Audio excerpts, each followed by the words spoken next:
Hello বন্ধুরা, সাথে আছে মহসিন রেজা। আজকে আলোচনা করছি র্যাবিসের টিকা ব্যর্থ হওয়ার গুরুত্বপূর্ণ দুটা কারণ নিয়ে। তো অনেকে আছেন এরকম বাসা বাড়িতে বিড়াল কুকুর পালন করে থাকেন। আহ, প্রায়ই দেখা যায় আচর কামড় খান।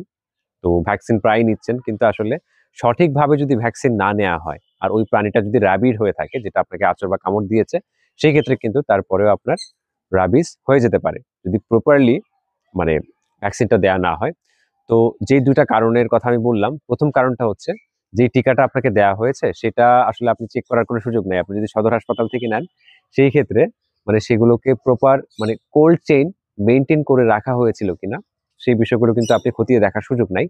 তো এমনও হতে পারে যে তারা দেখা যায় দীর্ঘ সময় একটা টিকা যদিও এরকম নিয়মের অনিয়মের দেখা যায় প্রমাণ নাই। বাট এরকমটা যদি হয়ে থাকে সেই ক্ষেত্রে কিন্তু মানে আল্টিমেটলি ক্ষতি কিন্তু আপনারই হবে। এটা হচ্ছে একটা ব্যাপার। টিকা কিন্তু আপনাকে একটা নির্দিষ্ট তাপমাত্রা, যেমন হচ্ছে ২ থেকে ৮ ডিগ্রি সেলসিয়াস তাপমাত্রার মধ্যেই সংরক্ষণ করতে হবে। এর বাইরে গেলেই এটা নষ্ট হয়ে যাবে। তো সেই ক্ষেত্রে টিকা দেয়া না দেয়া সমান।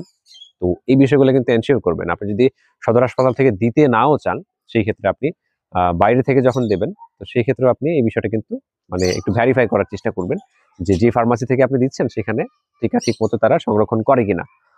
যখন হচ্ছে কোম্পানি এসে দিয়ে যায়, এর পরপরই হচ্ছে ওরা সংরক্ষণ করে কিনা ফ্রিজে, কোনো প্রকার ডিলে ছাড়া।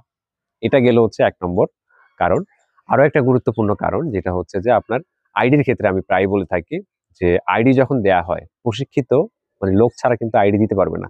মাংসেরটা যে কেউ দিতে পারবে, মোটামুটি ট্রেনিং থাকলে দিতে পারবে, কিন্তু আইডি হচ্ছে চামড়ার মধ্যে দিতে হয়।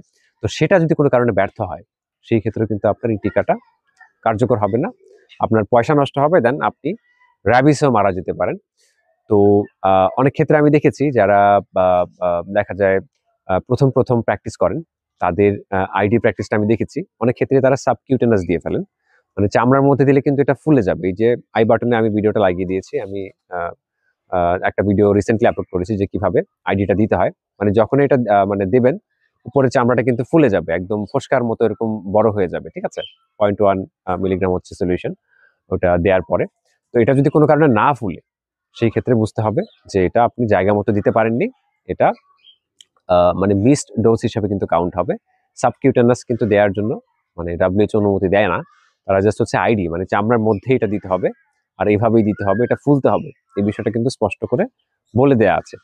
তো যারা এইভাবে ধরেন সাবকিউটেনাস নিয়ে ফেলেছেন বা দেখা যায় আইডিটা এইভাবে নিছেন, চামড়া ফুলে নাই, কিছু নাই। তো এরকম ভাবে যদি টিকা দিয়ে থাকেন, তারা কিন্তু সাবধান হন।